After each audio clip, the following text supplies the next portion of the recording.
perfectamente cuenta que uno de los temas básicos de todo este bloque, y supongo que también será de los que vienen, es el decreto que dictó el presidente de la República vinculado al acceso a la información pública. Voy a dar sobre esto una respuesta general para no tener que entrar a las preguntas particulares de cada uno de los que se han referido a este tema. Como ustedes seguramente comprenderán, no hay ninguna intención del Gobierno Nacional de limitar el acceso a la información pública.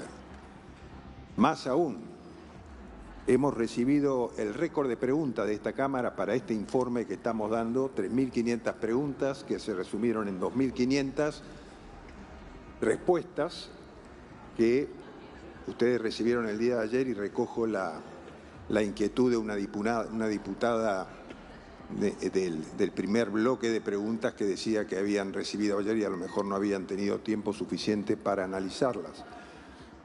Lo que pasa es que tantas preguntas es difícil poder contestarlas en menor tiempo que el que lo hicimos. Pero con esto quiero decir que no hay ningún ánimo de restringir el acceso a la información y hemos tratado de dar respuesta a todas las preguntas que se han formalizado.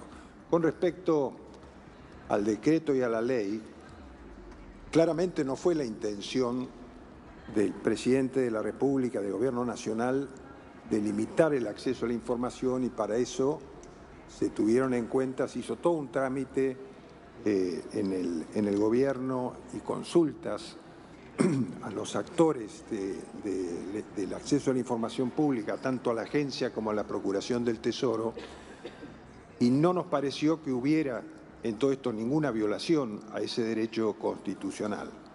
Yo recojo las inquietudes que ustedes han planteado aquí, se las voy a transmitir al presidente de la República y veremos si tenemos necesidad de, no sé si de derogarlo, porque la intención ha sido tratar de ordenar el tema del acceso a la información por la cantidad de tarea administrativa que demanda. Yo recabé rápidamente ayer a la noche, sabiendo que este iba a ser uno de los temas, información sobre cuántas preguntas hay en algunos de los ministerios. Rápidamente le pregunté a algunos. Puedo decir que en todas, Capital Humano, Ministerio de Interior, el Ministerio de Seguridad, el Ministerio de Seguridad un poco menos, pero en todas hay alrededor de 700 y pico de requerimientos de acceso a la información. Y lo que hemos tratado de hacer es intentar ordenar el acceso a la información, de ninguna manera restringir el acceso. Sí puede haber diferencias de criterios en la interpretación de la buena fe, que es una norma que está en el Código Civil argentino, y yo entiendo la apreciación que hacía una diputada recién sobre la diferencia entre un particular o un funcionario público, un particular y el Estado, pero el principio de la buena fe tiene que ser para todos. El principio de la buena fe también es para los particulares.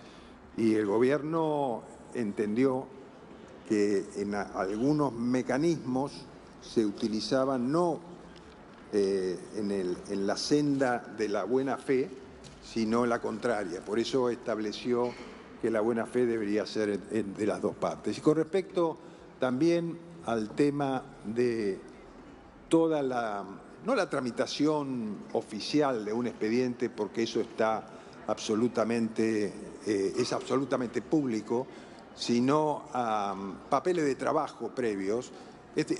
Entiendo que puede ser discutible, pero tampoco es la intención limitarlo, sino que son borradores, etcétera, que por ahí no se guarda esa información en ningún expediente y por ahí se requiere, no existe.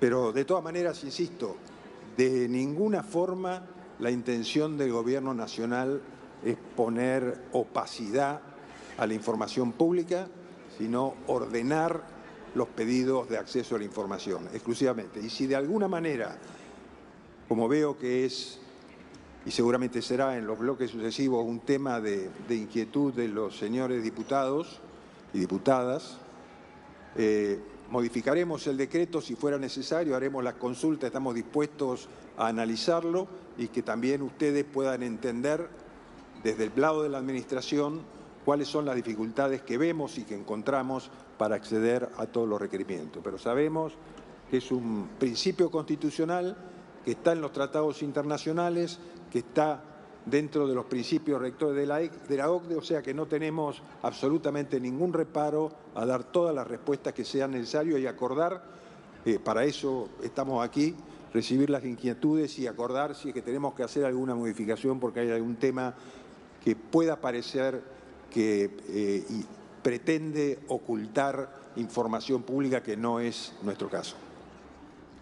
Y ahora sí voy a tratar de obviar entonces todas las preguntas referidas a esto y por supuesto quedamos a disposición de ustedes para tratarlo cuando ustedes quieran este tema y poder analizarlo en particular. Había una pregunta del bloque previo vinculado a los billetes del dólar cara chica. Quiero decirles que los bancos no están obligados a recibir billetes manchados ni de cara chica, es cierto, pero el Banco Central facilitó el envío de los billetes al exterior, implementando la posibilidad de recibir depósitos de billetes, dólares estadounidenses, por parte de las entidades financieras en este Banco Central hasta el 31 de diciembre del 24, diputado, que era la pregunta que usted me hacía. La concertación de estas operaciones deberá realizarse conforme a las siguientes pautas. Se concertarán en la plataforma electrónica CIOPEL, rueda CAM1, valor normal puesto entre las 10 y las 15 horas. La liquidación, el crédito en la cuenta a la vista, dólares MEP, será realizado por el Banco Central en el día de la liquidación. El depósito de los billetes queda a cargo de las entidades conforme a lo dispuesto en el anexo 3.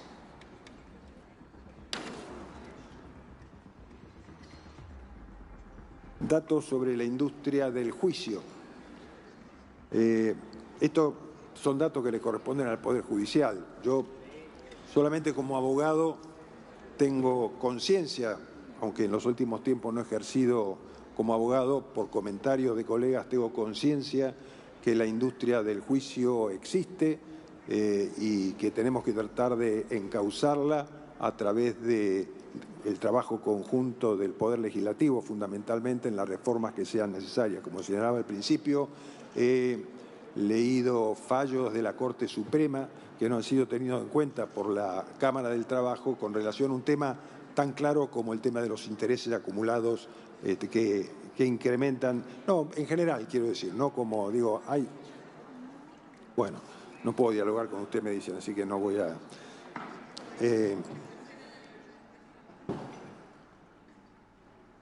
Bueno, el decreto 780.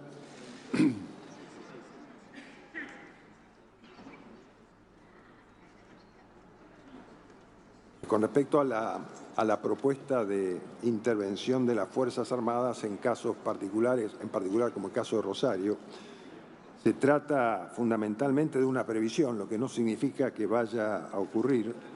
Los nuevos desafíos en la frontera, la aparición de organizaciones que combinan el crimen organizado con el terrorismo, como el Tren de Aragua, el aumento de los homicidios en los países vecinos, la potencial amenaza al territorio nacional de algunos lugares de la frontera norte, con la presencia de elementos de terrorismo islámico, son algunos de los factores que han llevado a esta previsión legal. No significa que se va a actuar espontáneamente, sino que en todos los casos será necesario el pedido del gobernador de la provincia afectada. La pregunta de...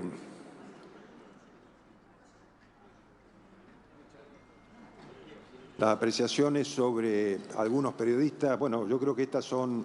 El presidente de la Nación se ha referido en algunos casos a determinados periodistas por algunos juicios que han emitido. Yo siempre he tratado de ser absolutamente objetivo en estos temas. En algunos casos he encontrado que algunos periodistas han exagerado posiciones y el presidente ha respondido a esas posiciones que vienen ya desde la época preelectoral. En la campaña yo creo que no haya habido un candidato a presidente de la República que haya recibido más agresiones periodísticas que el candidato Javier Milei y por supuesto que continúan. Yo no voy a hacer juicios de valor sobre periodistas en este caso, soy muy respetuoso de la libertad de prensa, de la libertad de expresión y del acceso a la información pública, como decíamos recién.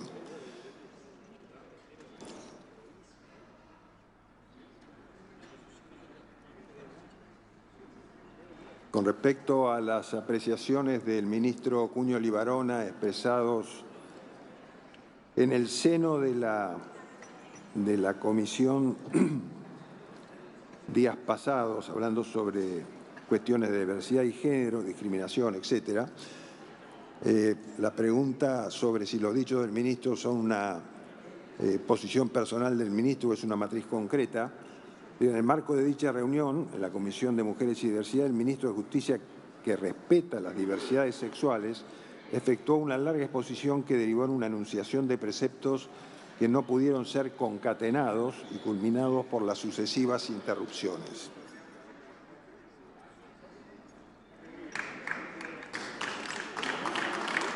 Muchas gracias. Por la claridad, supongo, de la respuesta. Con respecto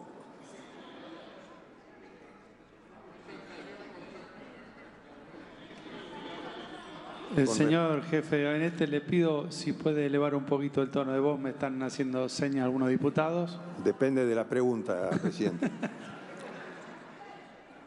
Con respecto a la pregunta formulada al asesor del presidente Santiago Caputo, me remito a lo que ya fue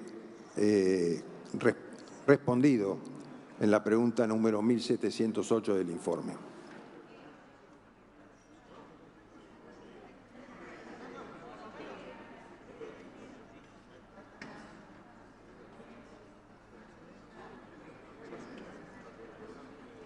Con respecto al régimen de Tierra del Fuego, como se ha previsto todos los años, se incluye en el proyecto de ley de presupuesto un apartado de gastos tributarios en el que se incorporan las dispensas tributarias contenidas en las propias leyes de impuestos o bien a través de regímenes de promoción. El régimen de Tierra del Fuego, la Ley 19.640, es un régimen de promoción industrial y, por lo tanto, la estimación del gasto tributario estimado será incluido en el proyecto de la Ley de Presupuesto.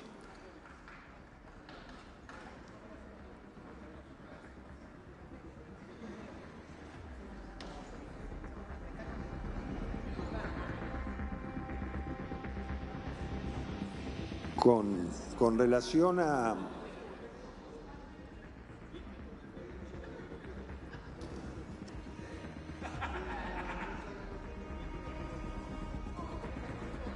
la autovía 158 Córdoba. Pido no dialoguen, diputados, por favor. Está haciendo uso de la palabra el jefe de gabinete. Gracias. Vialidad Nacional comprende la relevancia de la ruta 158 en la provincia de Córdoba. En ese marco, la Secretaría de Obras Públicas, de quien dependía oportunamente Vialidad Nacional, firmó con los estados provinciales convenios para priorizar la ejecución y finalización de 130 obras aproximadamente